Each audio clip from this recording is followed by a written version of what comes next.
शाम का वक्त था। आसमान स्याह था और दिल भारी। उस फुटपाथ पर बैठा एक लड़का जिसकी आंखों में आंसू थे। नाम था नील। नील का चेहरा ऐसा था मानो उसने बहुत कुछ सह लिया हो, पर कभी किसी से कहा नहीं। वो कह रहा था खुद से, कभी लगता है कि सब कुछ करने के बाद भी कुछ नहीं मिला। क्या मैं ही गलत था? नील अकेला नहीं था। आज की दुनिया में ऐसे लाखों लोग हैं जो बाहर से मुस्कुराते हैं लेकिन अंदर से टूटे हुए हैं। सपने देखते हैं पर उन्हें पूरा होते हुए नहीं देखते। कर्म करते हैं मगर फल नहीं मिलता। और जब सब कुछ चुप हो जाता है तब एक ही सवाल बचता है, क्या मेरा समय कभी आएगा? तभी एक अनजान आवाज पीछे से आई। अगर समय नहीं आया है तो इसका मतलब ये नहीं कि वो आएगा ही नहीं। हो सकता है जब वो आए तो सब कुछ बदल दे। नील ने पीछे देखा। एक अजनबी खड़ा था, नीले वस्त्रों में, आंखों में चमक और चाल में कोई बेचैनी नहीं। लोग उसे नीले वस्त्रों वाला अजनबी कहते थे। कोई नहीं जानता था वो कौन है, कहां से आता है, लेकिन वो हर बार किसी ऐसे मोड़ पर आता था जब किसी का जीवन जवाब मांग रहा होता। अजनबी मुस्कुराकर बोला, जैसे कोई मंत्र फूंक रहा हो, तू खुद को टूटा हुआ मानता है पर तू सिर्फ गढ़ा जा रहा है। ईश्वर जब किसी को बड़ा बनाता है तो पहले उसे अकेला करता है, क्योंकि भीड़ में खड़ा व्यक्ति इतिहास नहीं बनाता। इतिहास वही रचता है जो अकेले चलता है। नील, धीरे धीरे उसकी आंखें भर आती हैं। पर मैंने तो हर दरवाजा खटखटाया, हर कोशिश की, अब क्या करूं? नील, तू जानता है अर्जुन ने भी यही कहा था कृष्ण से, मैं थक गया हूं, मेरा मन युद्ध से हट रहा है। और श्री कृष्ण ने क्या कहा? नैनम छिंदंती शस्त्राणि नैनम दहति पावका न चैनम क्लेदयन्त्यापो न शोषयति मारुतः। आत्मा को कोई अस्त्र काट नहीं सकता, कोई अग्नि जला नहीं सकती, कोई जल भिगो नहीं सकता और कोई वायु सुखा नहीं सकती। अजनबी आगे कहता है, जिस आत्मा में कृष्ण की चेतना है वो हार मान ही नहीं सकती। तू टूटा नहीं है, तू बना रहा है। और जो भगवान बनाता है वो देर करता है मगर अधूरा नहीं छोड़ता। धीरे धीरे आवाज में बदलाव। तो मुझे क्या करना चाहिए? मैंने सब खो दिया। आंखों में चमक के साथ, जिसने सब खो दिया है वो अब सिर्फ पा सकता है। तू बस एक काम कर, रुक मत, सब्र रख, कर्म कर और भगवान पर भरोसा रख, क्योंकि समय सबका आता है और जब वो आता है तब दुनिया झुकती है उस इंसान के आगे जो सब्र कर गया होता है। पिता की बीमारी, पार्ट टाइम जॉब, रिजेक्शन और फिर भी रोज सुबह उठकर हिम्मत से लड़ना। जिसने अंधेरे में दीप जलाया है उसका सूरज छीनने की ताकत किसी में नहीं।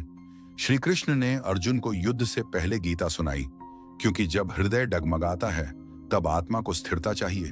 तू अर्जुन है और मैं तेरा स्मरण हूं, तेरे अंदर बैठा हुआ कृष्ण जो कह रहा है, तू सिर्फ युद्ध कर, फल मैं दूंगा।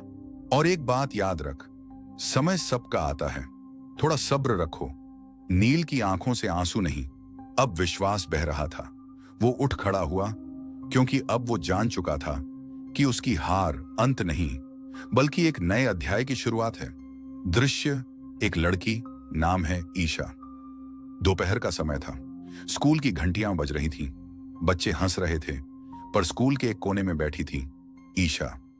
उसकी उम्र केवल 16 साल, लेकिन आंखों में उम्र से ज्यादा दर्द। कलाई पर पट्टी बंधी थी, चेहरा उतरा हुआ, आंखें जैसे कोई कहानी कहना चाहती थीं, लेकिन चुप थीं।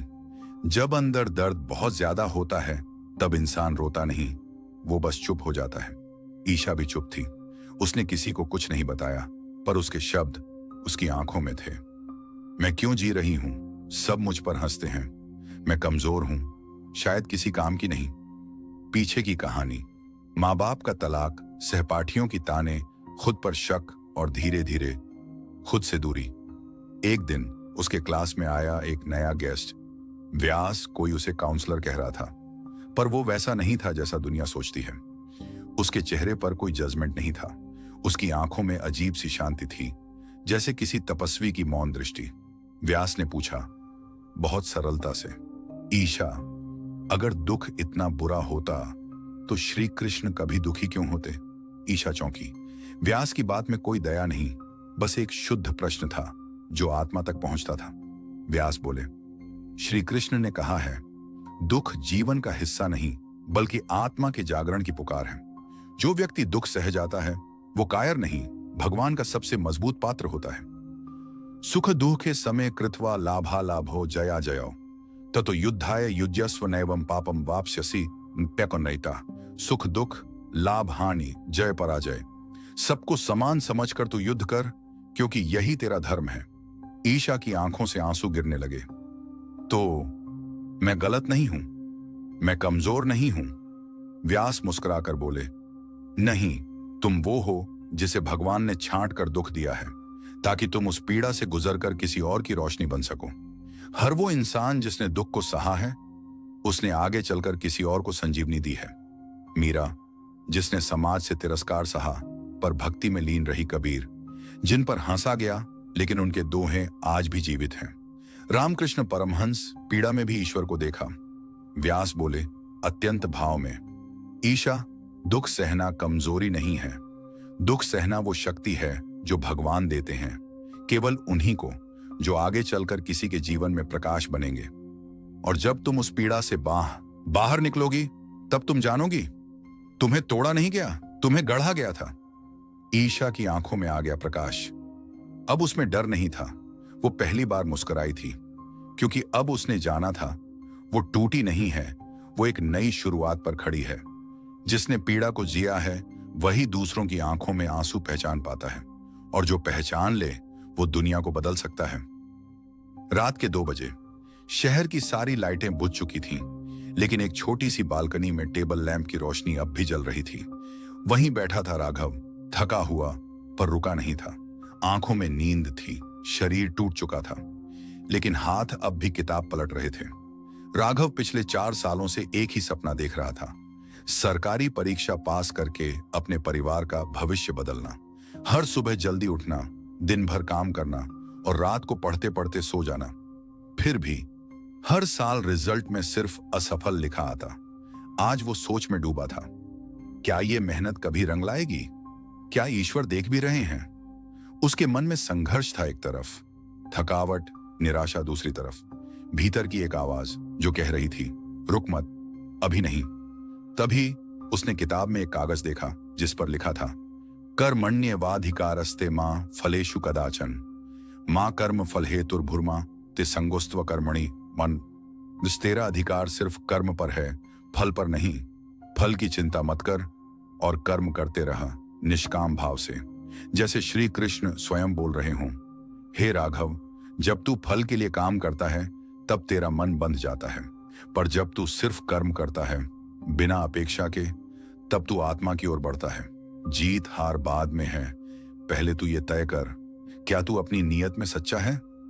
सुबह 5 बजे उठकर कोचिंग जाना, दिन भर पार्ट टाइम जॉब, रात में खुद पढ़ाई, मां के सपनों को आंखों में बसाकर जीना। फिर भी कोई गारंटी नहीं।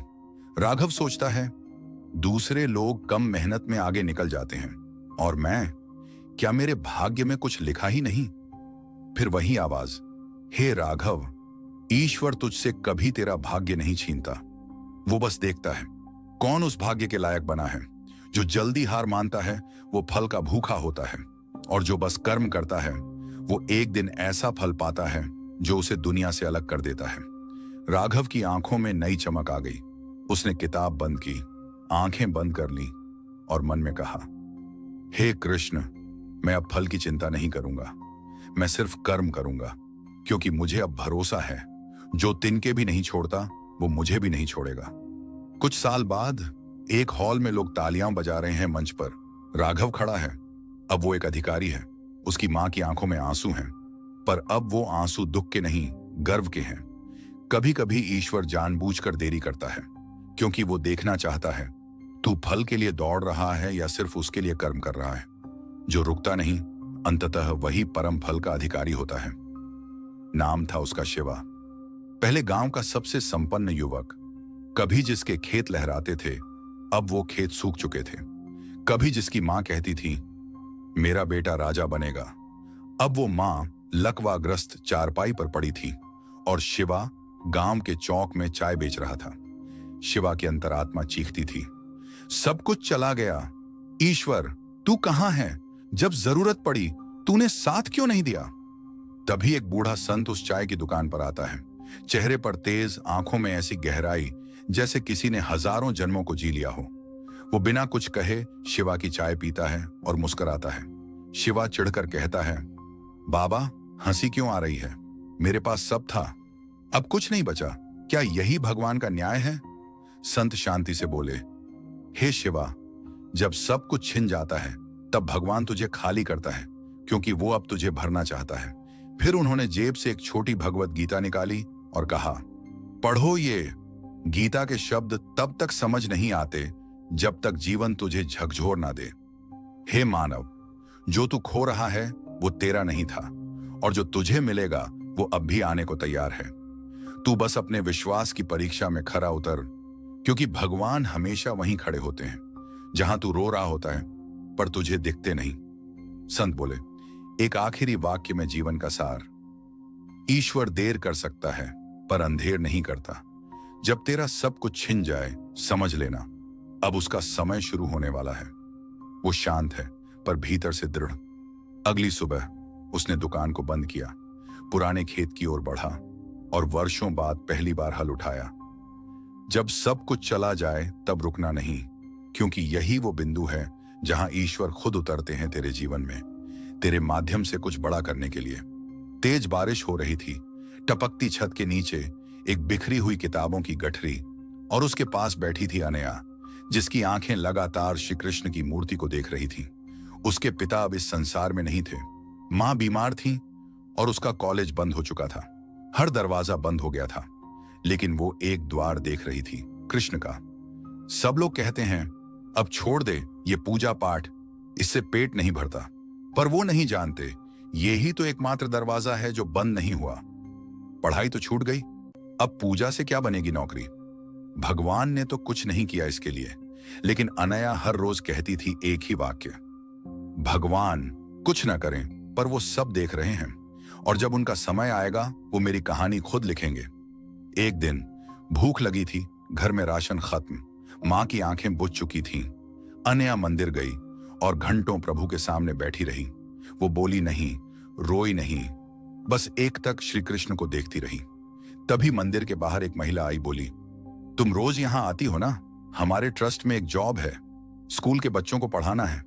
अनया की आंखों से आंसू बह निकले। वो कुछ नहीं बोली, बस झुककर प्रभु के चरणों में माथा रख दिया।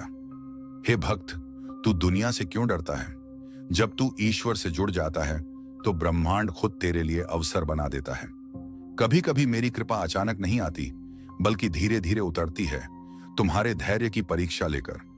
उसकी मां अब ठीक है, घर की हालत अब वैसी नहीं, और दीवार पर श्री कृष्ण की मूर्ति के पास एक वाक्य लिखा है, सच में जब कोई साथ नहीं देता तब भी विश्वास साथ देता है, और वही विश्वास अंत में भगवान को खींच लाता है।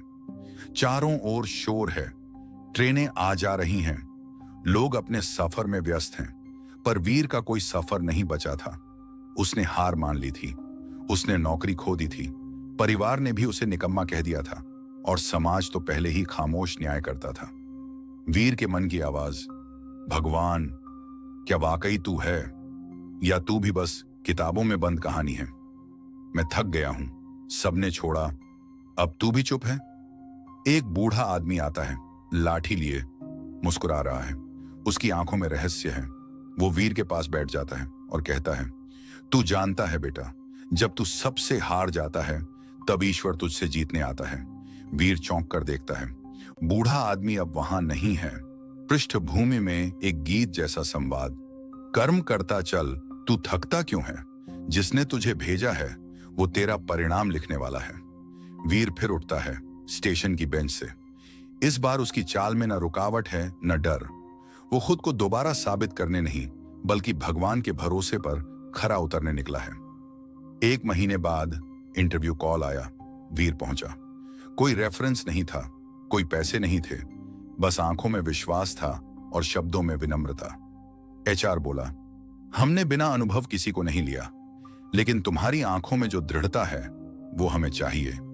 वीर की आंखों में आंसू पर होंठों पर मुस्कान थी।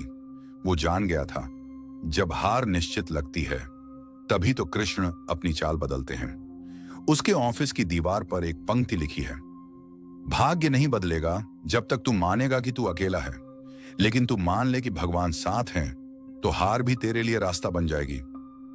आंखें भीग चुकी हैं आकाश की बारिश और आत्मा की पीड़ा से। उसके हाथ में सिर्फ एक बैग है और दिल में हजारों सवाल। मैंने क्या गलती की थी? क्यों माँ बाबा ने मुझे बोझ समझा? जिससे शादी की उसी ने मेरी आवाज को बंद कर दिया। रात के अंधेरे में वो एक मंदिर के पास बैठती है। घंटी नहीं बजती, कोई पुजारी नहीं, केवल एक दीपक जल रहा है और उसी दीपक की लौ में एक शब्द गूंजता है, अन्वी। वो चौंकती है, फिर वही आवाज, तू दूसरों की बात सुनती रही, अब जरा अपनी आत्मा की सुन, मैं तुझ में ही हूं। अन्वी के आंसू बहते जाते हैं, पर अब डर नहीं है। किसी ने पहली बार उससे कहा, मैं तुम्हारे साथ हूं। वो आवाज कोई इंसान नहीं थी, वो श्री कृष्ण की वाणी थी जो आत्मा से निकलकर आत्मा में समा गई।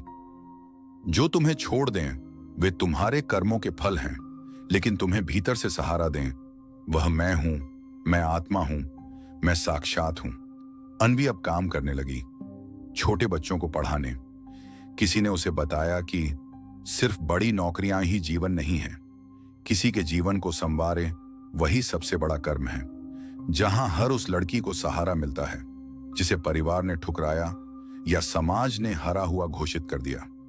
उस संस्था का नाम है आत्माश्रय और प्रवेश द्वार पर लिखा है, जो आत्मा को सुनेगा वही श्री कृष्ण को पाएगा। बारिश की बूंदें टूटे छत से टपक रही हैं। कोने में बैठा है एक युवक, यशवर्धन। शरीर कांप रहा है, पर उससे ज्यादा कांप रहा है उसका मन। पिता ने कहा, तू मेरी शर्म है। दोस्तों ने कहा, तू बर्बाद हो गया। और दुनिया कहती है, इससे दूर रहो, ये अपशगुन है। तभी एक बूढ़ा आदमी वहां आता है। उसके हाथ में एक टिफिन है। वो यशवर्धन के पास बैठता है, बिना कुछ पूछे टिफिन आगे बढ़ा देता है। खा ले बेटा, क्योंकि भूख आत्मा की भी होती है, सिर्फ पेट की नहीं। यशवर्धन पहली बार बिना अपमान के शब्द सुनता है। वो खाना खाता है चुपचाप और फिर पूछता है, आप कौन हैं? बूढ़ा मुस्कुराता है। जो खुद गिरा था वही बता सकता है गिरने वाले को कि उठना कहां से शुरू होता है। वो आदमी एक बात कहता है जो यशवर्धन की आत्मा को झकझोर देती है। जब सारी दुनिया कहती है कि तू हार गया, तब ऊपर वाला कहता है, अब तू हट, अब मेरी बारी है। हे अर्जुन, जब तुम्हारा साहस चुक जाए तब मुझे पुकारना, मैं तुम्हारा रथ चलाऊंगा। यशवर्धन अगली सुबह उस बूढ़े को ढूंढने जाता है, पर वो गायब होता है। कोई नहीं जानता वो कौन था, लेकिन उसके शब्द, अब तू हट, अब मेरी बारी है, यशवर्धन की आत्मा में बस जाते हैं। यशवर्धन एक पुराना कंप्यूटर लेकर काम शुरू करता है। ऑनलाइन काम सीखता है, डिजाइनिंग करता है और धीरे धीरे वही फेल लड़का एक सफल डिजाइन स्टूडियो का मालिक बनता है। 5 साल बाद एक इंटरव्यू में उससे पूछा गया, आपके जीवन का सबसे प्रेरणादायक वाक्य क्या है? वो मुस्कुराकर कहता है, जब सारी दुनिया कहे तू हार गया, तभी भगवान कहते हैं, अब मेरी बारी है। बीच में बैठी है निर्मया, 45 वर्ष की महिला। आंखें सूनी हैं, आंसू सूख चुके हैं। पति अब इस दुनिया में नहीं, बेटा नशे में डूब चुका है और रिश्तेदार जैसे कभी थे ही नहीं। जब कुछ था सब पास थे, अब कुछ नहीं है तो कोई भी नहीं है। एक दिन मंदिर के बाहर भिखारियों के साथ बैठी अचानक उसकी नजर गिरती है भगवत गीता की फटी हुई प्रति पर। किताब भीग रही थी, लेकिन उसमें एक पंक्ति स्पष्ट थी, हे अर्जुन, जब तू मुझे संपूर्ण समर्पण के साथ याद करता है, मैं तुझे दुखों के सागर से पार कर देता हूं। निर्मया उसे पढ़ती है और जैसे वर्षों का अंधकार कट जाता है। उस दिन के बाद रोज सुबह उठती है, पहले गीता पढ़ती है, फिर मंदिर के बाहर लोगों को खाना बांटती है, जो भी मिल जाए। एक दिन किसी ने कहा, तू क्यों ऐसा करती है? तुझे खुद कुछ नहीं बचा। निर्मया मुस्कुराई और बोली, अब मुझे खुद नहीं रहना, अब ईश्वर है और बस उसका काम है। धीरे धीरे निर्मया की सेवा की चर्चा फैलने लगी। एक एनजीओ ने उसे सपोर्ट दिया। वह एक छोटी रसोई से अन्न सेवा मिशन शुरू करती है। हर दिन 100 से ज्यादा भूखे लोग खाना खाते हैं।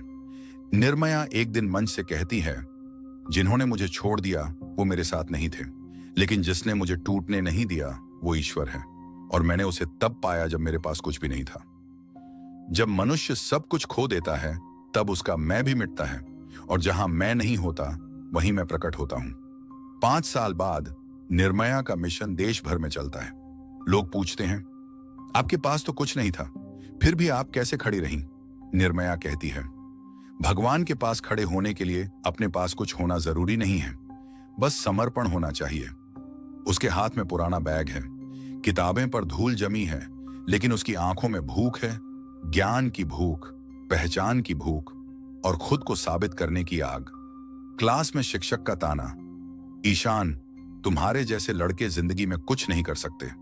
वो सिर झुका लेता है, लेकिन उस दिन घर आकर मां के दिए गीता के फटे पन्ने को खोलता है और पढ़ता है, हे पार्थ, तू अपने कर्म करता चल, तेरा अधिकार सिर्फ कर्म पर है, फल पर नहीं।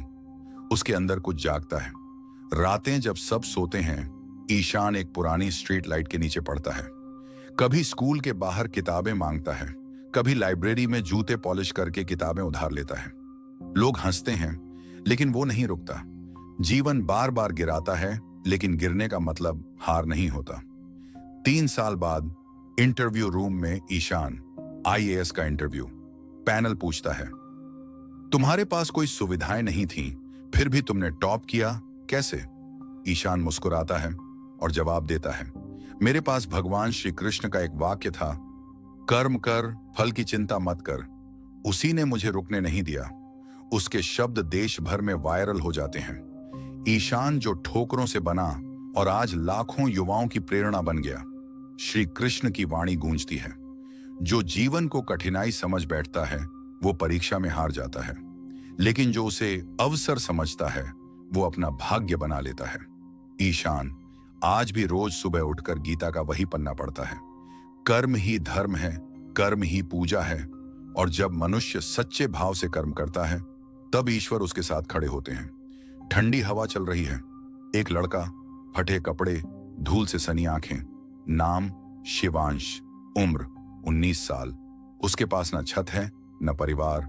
उसके अपने ही रिश्तेदार उसे घर से निकाल चुके हैं। तू निकम्मा है, तुझसे कुछ नहीं होगा। ये शब्द हर रात उसके कानों में गूंजते हैं। शिवांश बेंच पर लेटा है और एक बूढ़ा व्यक्ति पास बैठा है। उस बुजुर्ग की आंखों में कोई आम बात नहीं, उनमें कोई दिव्यता है। बेटा, दुख में एक बात हमेशा याद रखना, जिसे दुनिया ठुकरा देती है उसे भगवान संभालते हैं। शिवांश चौंकता है। आप कौन हैं? मैं वो हूं जो तुम्हारे जैसे हारे हुए लोगों में परमात्मा का रूप देखता हूं। क्या तुमने कभी गीता पढ़ी है? बूढ़ा व्यक्ति आगे कहता है, भगवान श्री कृष्ण ने अर्जुन से कहा था, जब जब धर्म की हानि होती है तब तब मैं अवतरित होता हूं, और कभी कभी वो किसी हार चुके लड़के के माध्यम से नया धर्म स्थापित करते हैं। शिवांश की आंखों में आंसू हैं, पर पहली बार वो आंसू शक्ति बनते हैं। वो उठता है, स्टेशन की उसी बेंच के पास बैठकर रोज पढ़ता है। पुरानी किताबें, गीता के पन्ने, और आसपास के लोग जो रुकते हैं उनसे पूछता है, क्या आपसे कुछ सीख सकता हूं? 3 साल बाद एक टेड टॉक का मंच, स्पॉटलाइट जलता है। स्टेज पर वही शिवांश खड़ा है, अब एक प्रेरणा स्रोत। मैं वो हूं जिसे सबने ठुकराया, लेकिन श्री कृष्ण ने मुझे अपनाया, क्योंकि मैंने गीता को सिर्फ पढ़ा नहीं, मैंने उसे जिया है। और फिर वो श्लोक सुनाता है, समः शत्रौ च मित्रे च तथा मानापमानयो शीतोष्ण सुख दुःखेषु समः संग विवर्जितः। अध्याय 12 श्लोक 18। जो सुख दुख, मान अपमान, शत्रु मित्र में समान रहता है वही वास्तव में भक्त कहलाता है। स्टेज पर तालियां गूंजती हैं, लेकिन शिवांश का नजर ऊपर आसमान की ओर उठती है। ये तालियां मेरे लिए नहीं, ये उस श्री कृष्ण के लिए हैं जिसने मुझे उठाया जब सबने गिरा दिया। नक्षत्र के बारे में गांव वालों की राय थी, ये लड़का कभी कुछ नहीं कर पाएगा, ना पढ़ाई में अच्छा ना खेल में, बस गुमसुम रहता है, जैसे कुछ सोचता रहता हो। लेकिन नक्षत्र के मन में एक बात गूंजती रहती थी। मां कहती थी, भगवान से जुड़ जाओ, दुनिया खुद झुक जाएगी। स्कूल में शिक्षक उसका मजाक उड़ाते हैं, तू आईएएस बनने चला है, पहले ABCD सीख ले। और बच्चे भी कहते, तू भगवान का नाम लेकर क्या करेगा, ये जमाना कंपटीशन का है। नक्षत्र रोज स्कूल से लौटते हुए तालाब किनारे बैठता और गीता के पन्ने पढ़ता। एक दिन वह श्लोक पढ़ता है, तेरा अधिकार केवल कर्म करने में है, फल पर नहीं, और कर्म में ही। वो तेरा अधिकार केवल कर्म करने में है, फल पर नहीं, और कर्म में ही। ने तेरा अधिकार केवल कर्म करने में है, फल पर नहीं, और कर्म में ही। तेरा अधिकार केवल कर्म करने में है, फल पर नहीं, और कर्म में ही। तेरा अधिकार केवल कर्म करने में है, फल पर नहीं, और कर्म में ही। तेरा अधिकार केवल कर्म करने में है, फल पर नहीं, और कर्म में ही। तेरा अधिकार केवल कर्म करने में है, फल पर नहीं, और कर्म में ही। तेरा अधिकार केवल कर्म करने में है, फल पर नहीं, और कर्म में ही। तेरा अधिकार केवल कर्म करने में है, फल पर नहीं, और कर्म में ही। तेरा अधिकार केवल कर्म करने में है, फल पर नहीं, और कर्म में ही। तेरा अधिकार केवल कर्म करने में है, फल पर नहीं, और कर्म में ही। तेरा अधिकार केवल कर्म करने में है, फल पर नहीं, और कर्म में ही। तेरा अधिकार केवल कर्म करने में है, फल पर नहीं, और कर्म में ही। तेरा अधिकार केवल कर्म करने में है, फल पर नहीं, और कर्म में ही। तेरा अधिकार केवल कर्म करने में है, फल पर नहीं, और कर्म में ही। तेरा अधिकार केवल कर्म करने में है, फल पर नहीं, और कर्म में ही। तेरा अधिकार केवल कर्म करने में है, फल पर नहीं, और कर्म में ही। तेरा अधिकार केवल कर्म करने में है, फल पर नहीं, और कर्म में ही। तेरा अधिकार केवल कर्म करने में है, फल पर नहीं, और कर्म में ही। तेरा अधिकार केवल कर्म करने में है, फल पर नहीं, और कर्म में ही। तेरा अधिकार केवल कर्म करने में है, फल पर नहीं, और कर्म में ही। तेरा अधिकार केवल कर्म करने में है, फल पर नहीं, और कर्म में ही। तेरा अधिकार केवल कर्म करने में है, फल पर नहीं, और कर्म में ही। तेरा अधिकार केवल कर्म करने में है, फल पर नहीं, और कर्म में ही। तेरा अधिकार केवल कर्म करने में है, फल पर नहीं, और कर्म में ही। तेरा अधिकार केवल कर्म करने में है, फल पर नहीं, और कर्म में ही। तेरा अधिकार केवल कर्म करने में है, फल पर नहीं, और कर्म में ही। तेरा अधिकार केवल कर्म करने में है, फल पर नहीं, और कर्म में ही। तेरा अधिकार केवल कर्म करने में है, फल पर नहीं, और कर्म में ही। तेरा अधिकार केवल कर्म करने में है, फल पर नहीं, और कर्म में ही। तेरा अधिकार केवल कर्म करने में है, फल पर नहीं, और कर्म में ही। तेरा अधिकार केवल कर्म करने में है, फल पर नहीं, और कर्म में ही। तेरा अधिकार केवल कर्म करने में है, फल पर नहीं, और कर्म में ही। तेरा अधिकार केवल कर्म करने में है, फल पर नहीं, और कर्म में ही। तेरा अधिकार केवल कर्म करने में है, फल पर नहीं, और कर्म में ही। तेरा अधिकार केवल कर्म करने में है, फल पर नहीं, और कर्म में ही। कि तेरा अधिकार केवल कर्म करने में है, फल पर नहीं, और कर्म में ही। तेरा अधिकार केवल कर्म करने में है, फल पर नहीं, और कर्म तेरा धर्म है, निष्क्रियता में नहीं। उसी दिन नक्षत्र ने फैसला किया, अब से कोई उम्मीद नहीं, सिर्फ कर्म होगा। साल बीतते हैं, नक्षत्र अकेले पढ़ता है दीपक की रोशनी में। गांव के कुएं के पास बैठकर खुद को पढ़ाता है। मोबाइल नहीं, कोचिंग नहीं, बस श्री कृष्ण का नाम और गीता के श्लोक। 5 साल बाद यूपीएससी का परिणाम। गांव के स्कूल के बाहर भीड़ लगी है। नाम चमक रहा है, नक्षत्र राव AIR 16। वही लोग जो उसे नाकाबिल कहते थे, अब उसके घर के बाहर फूल लेकर खड़े हैं। प्रेस कॉन्फ्रेंस में कोई पूछता है, आपने कभी हिम्मत नहीं हारी? नक्षत्र मुस्कुराता है, मेरे पास गीता थी और भगवान कृष्ण ने मुझसे कहा था, एक सच्चे कर्मयोगी को कभी कोई हरा नहीं सकता। नोटबुक में नक्षत्र की लिखी आखिरी लाइन, मुझ पर किसी ने विश्वास नहीं किया, लेकिन श्री कृष्ण ने किया, और वही काफी था। वो न तो हार का शोर मचा रहा है, न किसी से अपनी तकदीर की शिकायत कर रहा है, बस चुप है, बहुत चुप। हाथ में एक पुराना थैला, थैले में एक किताब। श्रीमद् भगवद गीता स्टेशन की दीवार पर लिखा है। रेलवे स्टेशन छोड़ देता है, पर जीवन की ट्रेन कभी नहीं छूटती। अगर तू चला तो। पढ़ाई में अव्वल, दोस्तों में लोकप्रिय, परिवार का गौरव, पर फिर सब कुछ बदल गया। पिता की मृत्यु, बिजनेस डूब गया, दोस्त गायब, रिश्तेदार ताना मारते, गर्व था ना तुझे, अब बैठ स्टेशन पे, भगवान से बात कर। एक रात स्टेशन के कोने में बैठे ईशान ने गीता खोली, पृष्ठ पर उभरा श्लोक, सुख दुखे समय कृत्वा लाभालाभो जयाजयो ततो युद्धाय युज्यस्व नैवम पापम वाप्स्यसि। खोनाना सुख और दुख, हानि और लाभ, जय और पराजय, इन सभी में संभाव रखो, तभी तुम सच्चे योद्धा कहलाओगे। ईशान उस रात सोया नहीं। वो लड़ना चाहता था, खुद से, हालात से, भाग्य से, पर अब भगवान उसके साथ थे। सुबह वो स्टेशन से उठा, लोगों की बातों से नहीं टूटा, फिर से काम ढूंढा, चाय बेची, किताबें पढ़ाई, छोटे बच्चों को ट्यूशन दी।